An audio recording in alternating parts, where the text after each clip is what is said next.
नमस्कार। North east web short हेरेर बसिरहनु भएको सम्पूर्ण महानुभावलाई स्वागत छ।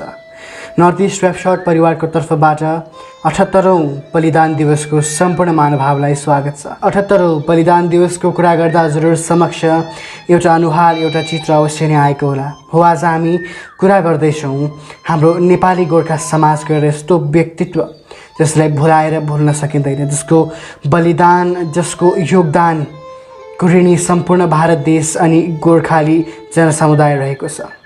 आज हामी कुरा गर्दैछौँ अमर शहीद मेजर दुर्गा मल्लको। भारतको स्वतन्त्रतामा गोर्खाली समुदायको, गोर्खाली राइफल्स, गोर्खाली सोल्जर्सहरूको एउटा ठुलो भूमिका रहेको थियो।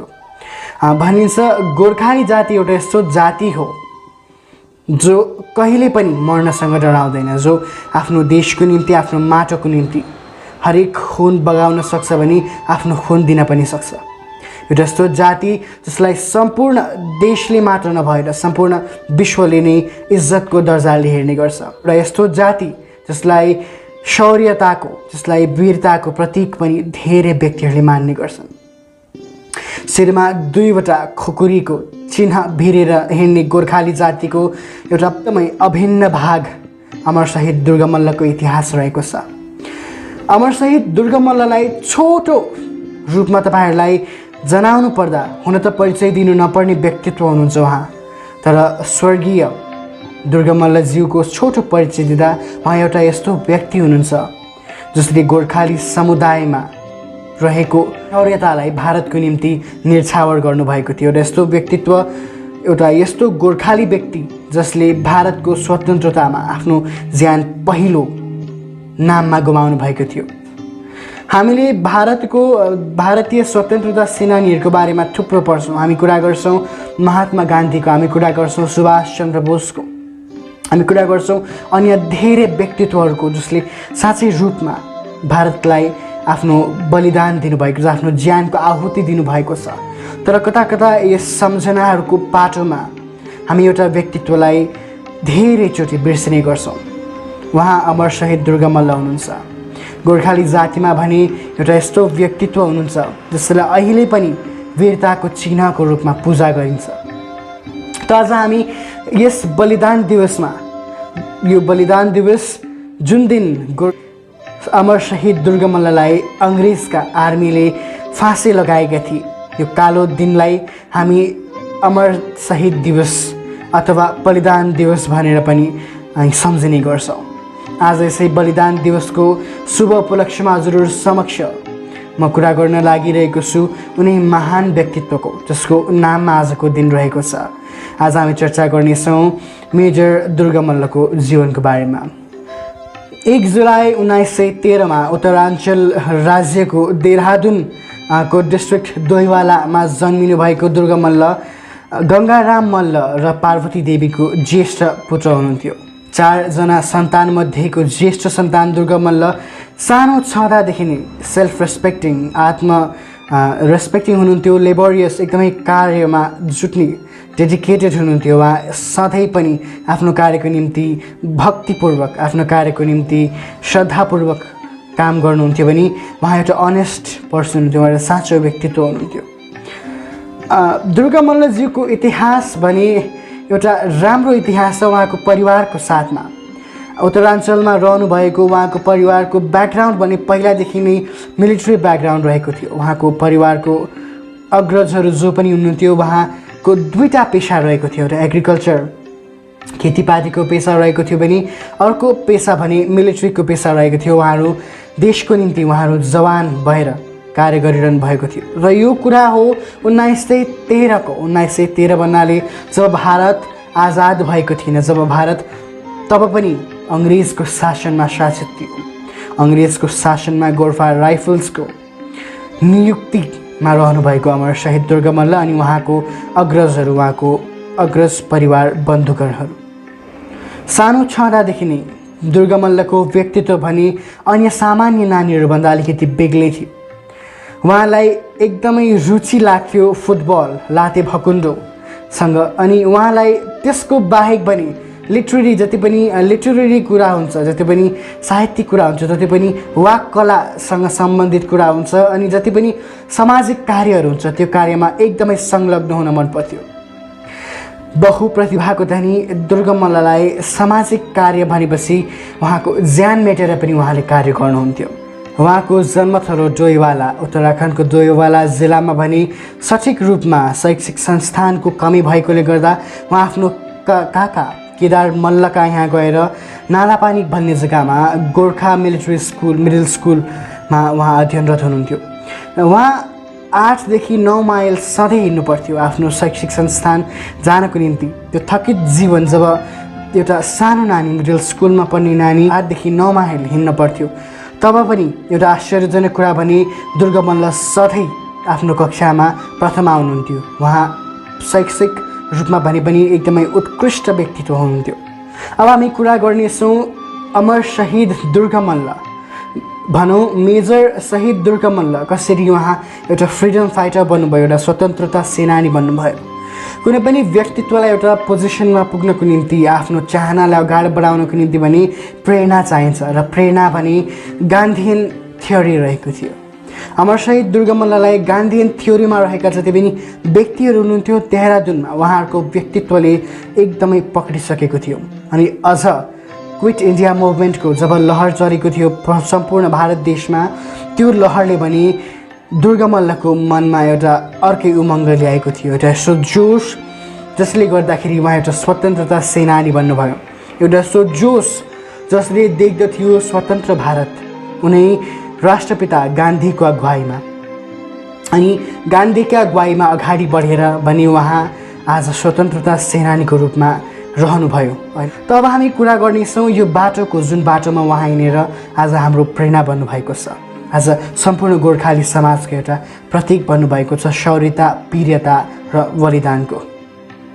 तपाईँलाई अगाडि नै भनिसके चाहिँ उहाँलाई गान्धीको चरित्र र गान्धीयन थ्योरीले एकदमै प्रगाढ रूपमा इफेक्ट पारेको थियो। यहाँसम्म कि जब उहाँ केवल 9 कक्षामा पढ्नुहुन्थ्यो तब पनि उहाँ गान्धीयन सत्याग्रह मुभमेन्टहरूमा एकदमै अटल रूपमा रहनुहुन्थ्यो। सत्याग्रही जति पनि कार्यहरू हुन्थ्यो त्यो कार्यमा सम्पूर्ण रूपमा सहभागी हुनुहुन्थ्यो।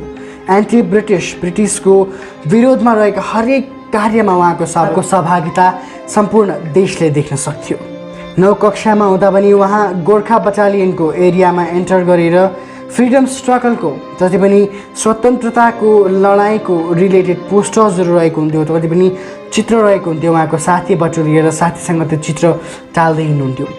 उहाँलाई इच्छा थियो कि सम्पूर्ण जनमानसको मनमा पनि स्वतन्त्रताको लहर उठोस्, सत्याग्रह साँचो रूपमा अगाडि बढेर जाओस्, एउटा देशको स्वतन्त्रताको बाटो बनोस्। अनि त्यो बाटोको निम्ति केही सहयोग उहाँले पनि 9वीं क्लासमा हुँदादेखि नै प्रयोग गर्न सुरु गर्नु सक्नुभएको थियो। मेजर दुर्गा मल्ल भने एकदमै प्रगाढ रूपमा चिन्तित हुनुहुन्थ्यो भारतको रूपमा। भारतको जुन अवस्था थियो त्यस समयमा जब ब्रिटिस कालमा भारत रोइरहेको थियो, भनिन्छ भारत माताका बलिन्द्र आँसुका धारा तब बगे जब ब्रिटिस कालमा भारतका छोराछोरीहरू रुनु पर्यो, भारतका छोराछोरीहरू मर्नु पर्यो। अनि त्यसै क्रममा भने दुर्गा मल्लको पनि आँखाबाट आँसु सधैँ खसिरहन्थ्यो। उहाँको मनमा आक्रोश थियो, जुन भारतको अहिलेको त्यस ताकको परिस्थिति थियो त्यो परिस्थिति देख्दाखेरि उहाँको मनमा पनि एउटा लहर उठिसकेको थियो। अनि त्यो लहर दन्दनी आगो बल्दै अगाडि बढिरहेको थियो, उहाँलाई चिरचिर पारिरहेको थियो, उहाँलाई आक्रोशित बनाइरहेको थियो। स्वतन्त्रताको लडाइँमा होमिनको निम्ति उहाँलाई, स्वतन्त्रताको लडाइँमा भने उहाँलाई अगाडि बढ्नको निम्ति ठेलिरहेको थियो। जब 1931मा जब उहाँ केवल 18 वर्ष हुनुहुन्थ्यो तब उहाँ 2/1 बटालियन गोर्खा राइफल्स जोइन गर्नुभयो। यो बटालियनमा दुर्गा मल्ल चाहिँ अगाडि जति पनि बटालियनमा रहनुभएको व्यक्तिहरू हुनुहुन्थ्यो उहाँभन्दा अलिकति एडुकेटेड हुनुहुन्थ्यो। त्यसरी रिक्रुट ट्रेनिङ सक्ने बित्तिकै उहाँलाई सिग्नल ट्रेनिङको निम्ति पठाइएको थियो पुनामा एक्सलेन्स पाउनुभयो। उहाँ उत्कृष्ट व्यक्ति भएर अगाडि आउनुभयो, आफ्नो शैक्षिक कलालाई पनि अगाडि उघारेर उहाँ एउटा छुट्टै व्यक्तित्व बन्न जानुभयो। उहाँको एफिसियन्सीलाई देखेर, उहाँको डेडिकेसनलाई देखेर पनि उहाँले छिटोभन्दा छिटो प्रमोसन्स पाउनुहुन्थ्यो अनि प्रमोसन पाएर उहाँले सिग्नल हवलदारको जस्तो एउटा खुब बढिया पोस्ट पाउनुभयो, एउटा एकदमै जरुरी पोस्ट पाउनुभयो जसले उहाँको जीवनमा एउटा ठुलो रोल पनि निभायो। अब पनि उहाँको उमेर भएको थियो बिहाको। 1941 मा 1941 पनि जब उहाँले आर्मीमा 10 वर्ष बिताइसक्नु भएको थियो। 18 वर्षमा मेजर दुर्गा मल्ल जब आर्मीमा लाग्नु भएको थियो भने अहिले 1941 मा पनि उहाँले बिहा गर्नुभयो शारदा देवी मल्ललाई। ठाकुरी फ्यामिली, ठाकुरी परिवारमा जन्मिएकी हुर्किएकी काङ्ग्रा जिल्लाकी हिमाचल प्रदेश राज्यकी शारदा देवी भने उहाँको जीवनको कमल भएर आउनुभएको थियो। तर बिहा गर्न पछि केवल 3 दिनपछि नै उहाँलाई फेरि पनि ब्रिटिस आर्मीले आर्मी बटालियनमा आफ्नो क्याम्पमा बोलाएको थियो। शारदा देवीले भने आफ्नो बिहाको 3 दिन पछाडि नै आफ्नो पतिलाई फेरि आर्मी क्याम्पमा पठाउनु परेको थियो। आँसु सरीको बिदाई भने केवल 3 दिन पछाडि आयो जब शारदा देवीले भने दुर्गा मल्ललाई राम्ररी बुझ्न पनि पाएकी थिइनन्, बुझ्न पनि सकेकी थिइनन्। केवल 3 दिनको यो चिनाजानीमा पनि यो जीवनभरिको गोरेटो टुङ्गिएको थियो शारदा देवी र दुर्गा मल्लको। आफ्नो पति, आफ्नो जीवनसाथीलाई भने आँसु सरीको बिदा दिँदाखेरि भने जीवनसाथीको माया अर्कैपट्टि थियो। जीवनसाथीको दुर्गा मल्लको माया पनि देशको निम्ति थियो। उहाँले आफ्नो पत्नीसित वियोग हुने बित्तिकै आफ्नो मनमा भने केही सङ्कोच नराखी, केही दुःख नराखी, आफ्नो केवल 3 दिन अगाडि भित्र्याएकी बेहुलीलाई छोड्दाखेरि केही मनमा ठेस नराखी उहाँ लाग्नुभयो देशको निम्ति, आफ्नो आर्मीको ड्युटीको निम्ति। 23 अगस्त 1941 मा पनि उहाँ ब्रिटिस फोर्ससँग जानुभयो जापानसँगको वारमा। जापानसँगको वारमा जब उहाँ लडिरहनु भएको थियो भने तब ब्रिटिस फोर्स एकदमै कमजोर बनेको थियो। यो इतिहासमा पहिलोपल्ट भएको थियो जब ब्रिटिस सोल्जर्स यति बेसी डिमोरलाइज भएका थिए, यति बेसी पछाडिएका थिए कि उहाँहरूलाई कि ब्रिटिस फोर्स जोइन गर्ने आतुरता नै रहेको थिएन। जुन बटालियनमा, जुन टोलीमा दुर्गा मल्ल हुनुहुन्थ्यो त्यो टोली पनि जङ्गलमा हराएको थियो। त्यो टोलीको क्याप्टन पनि क्याप्टन मोहन सिंह रहेका थिए। त्यो टोलीमा हराएको, जङ्गलमा हराएको टोलीले पनि क्याप्टन मोहन सिंहले लिड गरिरहनु भएको टोलीले भने पछि गएर ब्रिटिस फोर्ससँग जोडिने कुनै पनि चाँजो राखेन। अब भने क्याप्टन मोहन सिंहको अगुवाईमा यो एउटा नयाँ इतिहासको पाना पल्टिन गइरहेको थियो। जापानमा रहेको क्याप्टन फुजिवारा, जापानिज आर्मीको क्याप्टन फुजिवारासँग क्याप्टन मोहन सिंहले हात मिलाए पश्चात फुजिवाराले एउटा वादा गरेका थिए। हजुरहरू सम्पूर्णलाई थाहा भएको हो कि भारतको स्वतन्त्रतामा जापानको एउटा ठुलो हात रहेको छ। सायद यही कारणले होला भारत र जापानको लामो इतिहास छ। यसै स्वतन्त्रताको लडाइँमा पनि जापानको क्याप्टन फुजिवाराले सहयोग गरेका थिए। जापानले वायदा गरेको थियो कि क्याप्टन मोहन सिंहको टिमलाई साथमा लिएर पनि भारतको स्वतन्त्रताको निम्ति लडिनेछ। यसै समयमा पनि एउटा नयाँ इतिहास रचिँदै थियो। इन्डियन नेसनल आर्मी जसको अध्यक्षता लेट सुभाष चन्द्र बोस, स्वतन्त्रता सेनानी सुभाष चन्द्र बोसले गर्नुभएको थियो, त्यो फर्म हुन लागेको थियो। अनि यहाँ हाम्रो अमर शहीद मेजर दुर्गा मल्लको पनि एउटा ठुलो भूमिका रहेको थियो। यहाँबाट सुरु भएको थियो स्वतन्त्रता सेनानीको एउटा नयाँ पाटो इन्डियन नेसनल आर्मीको साथमा। इन्डियन फ्रिडम स्ट्रगलमा भारतको स्वतन्त्रताको यात्रामा जुन माइलखुट्टी गाडिएको थियो इन्डियन नेसनल आर्मीको रूपमा, त्यो माइलखुट्टीमा एउटा पाइलो भने दुर्गा मल्लले चालिसकेका थिए। उहाँले केवल आफू मात्र जोइन गर्नु भएन तर आफ्नो साथीहरूलाई पनि अगाडि ल्याउनु भयो यो कार्यक्रममा जोइन हुनको निम्ति। उहाँको जुन सेन्स अफ ड्युटी रहेको थियो, आफ्नो देशको निम्ति जुन देशभक्ति रहेको थियो, सायद त्यो देशभक्तिले गर्दा होला उहाँ चाहिँ अगाडि बढ्दै जानुभयो। अनि त्यो देशभक्ति, त्यो शौर्यता, त्यो वीरताले उहाँलाई मेजरको उपाधि दिलायो। उहाँलाई ठुला ठुला कार्यहरू गर्नको सहभागिता बनाइयो इन्डियन नेसनल आर्मीमा। अब भने इन्डियन नेसनल आर्मीमा दुर्गा मल्ल इन्टेलिजेन्स ब्रान्चमा काम गर्दै थिए। एजुकेसनल ब्याकग्राउन्डमा राम्रो भएको र आफ्नो देशभक्तिमा अधिक रहने दुर्गा मल्ललाई नेताजी सुभाष चन्द्र बोसले इन्टेलिजेन्स सेक्टरमा एउटा ठुलो भूमिका दिनुभएको थियो। पहाडको छोरालाई पहाड नै फेरि पठाइयो। आसाम र बर्माको बोर्डरमा रहेको जति पनि कार्यहरू हुन्थ्यो त्यो इन्टेलिजेन्सको कार्य भने दुर्गा मल्लको हातमा रहेको थियो। जति पनि स्ट्राटेजिकली रूपमा इम्पोर्टेन्ट कुराहरू हुन्थ्यो त्यो कुरालाई आसाम र बर्माको ठाउँबाट पनि इन्टेलिजेन्स ब्युरोको दायरामा रहेर रङ्गुनमा रहेको इन्डियन नेसनल आर्मीको हेडक्वार्टरमा सप्लाई गरिने जति पनि अम्युनिसन्सहरू थियो, वेपन्सहरू थियो, त्यसको जियोग्राफिकल लोकेसन्सदेखि लिएर जियोग्राफिकल कन्डिसन्स हरेक रूपमा याद गर्नुपर्ने दुर्गा मल्लको कार्य रहेको थियो। त्यो समय रहेको थियो 27 मार्च 1944मा।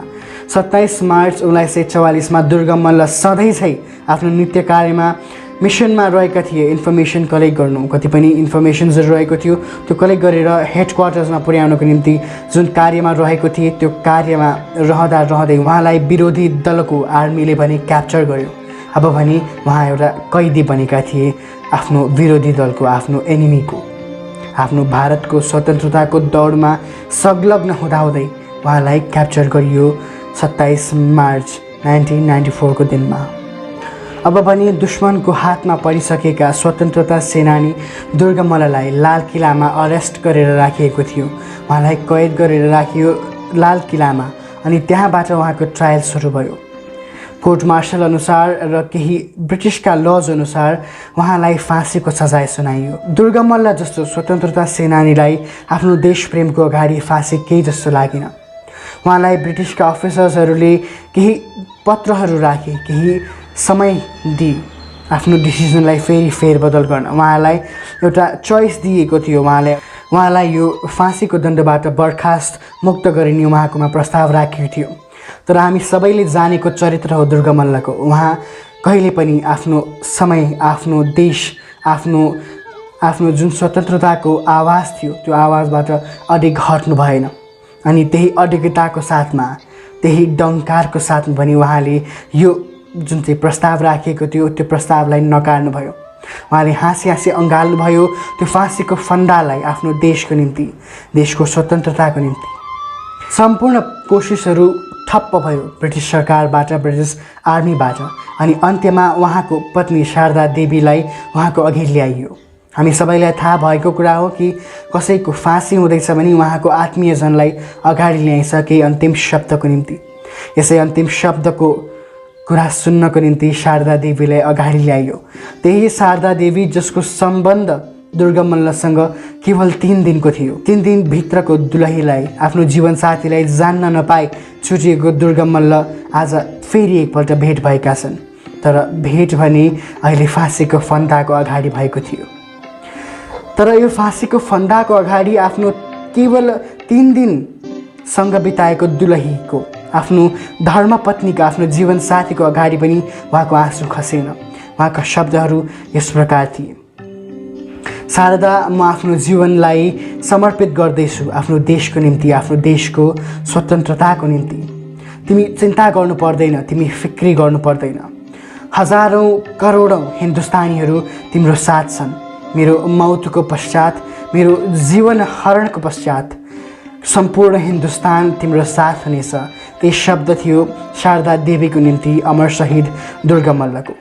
यहाँबाट हामी जान्न सक्छौँ उहाँको चरित्रको बारेमा। आफ्नो देशको निम्ति जुन प्रेम बोक्नुहुन्थ्यो उहाँले, आफ्नो देशको निम्ति जुन भक्ति थियो उहाँको मनमा, त्यो भक्ति उहाँका अन्तिम शब्दले पनि बारम्बार हामी माझ झस्क्याइरहन्छन्, हामी माझ छल्काइरहन्छन्। अन्त्यमा गएर उहाँले आफ्नो पत्नीलाई भन्नुभएको थियो, म जुन बलिदान दिइरहेको छु, म जुन स्वतन्त्रताको निम्ति आह्वान दिइरहेको छु, यो कहिले पनि खेर जाँदैन, व्यर्थ जाने छैन। भारत अवश्य नै स्वतन्त्र हुनेछ। भारतले अवश्य नै स्वतन्त्रताको सास फेर्नेछ। म विश्वास गर्दछु यो केवल समयको खेल हो। समय छिट्टै आउनेछ र भारत स्वतन्त्र हुनेछ। तिमीले स्वतन्त्र भारत देख्नेछौ। यी उहाँका शब्द थिए, यी अन्तिम शब्द जो आज पनि साकार भएका छन् यस्तै व्यक्तित्वको निम्ति, जसले आफ्नो देशको निम्ति, आफ्नो परिवारको, आफ्नै सुरक्षाको परवाह नगरी आफ्नो ज्यान गुमाएका छन्, आफ्नो ज्यान दिएका छन्, बलिदान दिएका छन्। यसैको सिग्निफिकेन्स आज बलिदान दिवस हो। यसैको नाममा भने आज बलिदान दिवस रहेको छ। एउटा स्मरण हो उहाँहरूको जीवनको, उहाँहरूको जीवनकालमा रहेको उहाँहरूको चरित्रको, जुन चरित्रको आज देशलाई खाँचो रहेको छ। हामीले बलिदान दिवस मनाउँछौँ, हामीले स्वतन्त्रता दिवस मनाउँछौँ, हामीले गणतन्त्र दिवस मनाउँछौँ। हामी सम्झिन्छौँ ती व्यक्तित्वहरूलाई जसले हाम्रो देशको स्वतन्त्रतामा ठुलो भूमिका निभाए। तर आज पनि देश स्वतन्त्र छैन।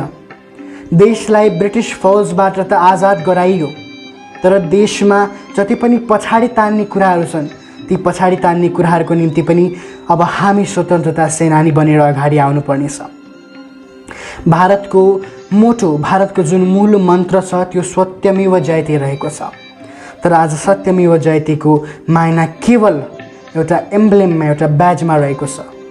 वास्तवमा सत्य हराउँदै गएको छ, सत्यको अस्तित्व मिटिँदै गएको छ। अब शहीद भएर जाने व्यक्तिहरूको आँसुले भने शराब निसा भन्ने हामी कतिपय कविताहरूमा सुन्छौँ, अनि त्यो शराब सायदै लाग्न गएको छ। त्यसै कारण त भारत पिछाडिँदै गएको छ। भारतको मानसिकता भने कहिले पनि अगाडि बढ्न सकेकै छैन। भारत ठुलो देश छ, भारतको जनसङ्ख्या ठुलो छ, बदल्न समय लाग्छ। तर जब एक एक व्यक्तिले एक एक समयमा एक एक रूपमा जब हामी बदल्न थाल्छौँ तब भारत छिट्टै स्वतन्त्र हुनेछ यो बेडीहरूबाट, यो खन्जरहरूबाट जसले हाम्रो देशलाई कहिले पनि अगाडि बढ्न दिएको छैन। हामी माझ भएको भ्रष्टाचार, हामी माझ भएको कुरूपता, हामी माझ भएको कुरूप मानसिकता जसले स्त्रीको वस्त्रहरण गर्छ, स्त्रीको चरित्रहरण गर्छ, यस्तो मानसिकता जसले हामीलाई केवल अगाडि बढ्नबाट रोक्छ मात्र होइन, हामीलाई पछाडि पनि ढकेल्छ। यस्तो मानसिकता जसले हामीलाई सधैँ पनि मानसिक रूपमा कमजोर बनाउँछ। त्यो मानसिकताबाट स्वतन्त्र हुनको निम्ति हामी एक एक भारतीय नागरिक अब फेरि स्वतन्त्रताको लडाइँमा अगाडि बढ्नुपर्नेछ। हामी सम्झना गरौँ आज बलिदान दिवसको दिनमा ती व्यक्तित्वहरूले जसले देशको आजादीको निम्ति लडेका छन्। हाम्रो आज स्वतन्त्र श्वास छ, हाम्रो आज स्वतन्त्र आवाज छ, हाम्रो आज स्वतन्त्र कार्यहरू छ। तर स्वतन्त्रता भने खोसिँदैछ हाम्रै एक्सन्सहरूबाट, हाम्रै कार्यहरूबाट। हामी आफ्नै कार्यहरूबाट आफ्नो स्वतन्त्रता हराउँदै जाँदैछौँ। अनि यो स्वतन्त्रताको निम्ति अब देश उठ्नुपर्छ, लड्नुपर्छ। 15 अगस्त 1994 आज पनि 15 अगस्तको दिन हामी स्वतन्त्रता दिवसको रूपमा मनाउँछौँ। तर यो 15 अगस्त दुर्गा मल्लको निम्ति, वीर दुर्गाको निम्ति एउटा असाधारण दिन रहेको थियो। महान स्वतन्त्रता सेनानी दुर्गा मल्ललाई दिल्लीको सेन्ट्रल जेलमा पुर्याइएको थियो। रेड फोर्टबाट, लाल किल्लामा जहाँ राखिएको थियो त्यहाँबाट दिल्लीको सेन्ट्रल जेल पुर्याएको थियो। त्यही जेलमा जहाँ उहाँको फाँसीको फन्दा लड्किरहेको थियो। गतै 10 दिवस पश्चात 25 अगस्त 1974 मा उहाँलाई ग्यालोज पठाइयो। यस दिन एउटा भारतको वीराङ्ग, यस दिन भारत माताले एउटा वीर पुरुष गुमाइन्। यस दिन भारतले मेजर अमर शहीद दुर्गा मल्ल गुमाइन्। अनि यसै दिनदेखि उहाँलाई अमर शहीद दुर्गा मल्लको नामले चिनियो। आज हामी 78औं बलिदान दिवस मनाउँदैछौँ। त्यो युवाको जसले 31 वर्षको समयमा आफ्नो देशको निम्ति आफ्नो ज्यान होमेको थियो, आफ्नो देशको निम्ति बलिदान दिएको थियो। आज 78 वर्ष भएछ त्यो 31 वर्षीय जवान युवाले आफ्नो बलिदान दिएको आफ्नो देशको निम्ति। र यो 78 वर्षमा देश कति बदलिएको छ, यो 78 वर्षमा देश कति अगाडि बढेको छ भन्ने प्रश्न हामी सबै माझ हुनुपर्ने कुरा हो अनि रहेको कुरा पनि हो। यसै प्रश्नको साथमा उत्तर पनि हामी माझ नै रहेको छ। खोजौँ यो उत्तर, आफ्नो कार्यलाई अगाडि बढौँ अनि यस बलिदान दिवसको शुभ उपलक्ष्यमा ती तमाम स्वतन्त्रता सेनानीहरूलाई सम्झ्यौँ आफ्नो मनबाट अनि उहाँको चरित्रलाई आफ्नो मनमा उतारौँ।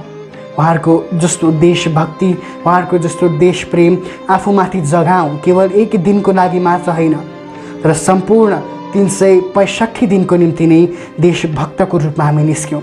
देशको अर्थतन्त्र अहिले पिछाडिएको छ, देश महामारीमा चलिरहेको छ। अगाडि बढौँ, देशको पहियालाई चलाऊँ। देशको चक्का पनि देशको जनता हो। अगाडि बढौँ सत्यको बाटोमा, अगाडि बढौँ बलिदानको बाटोमा, अगाडि बढौँ देशभक्तिको बाटोमा, अगाडि बढौँ प्रगतिको बाटोमा। म अनुदीप शर्माको साथमा आजको प्रसारणलाई यहीँ विराम गर्दछु। धन्यवाद। बलिदान दिवसको शुभकामना।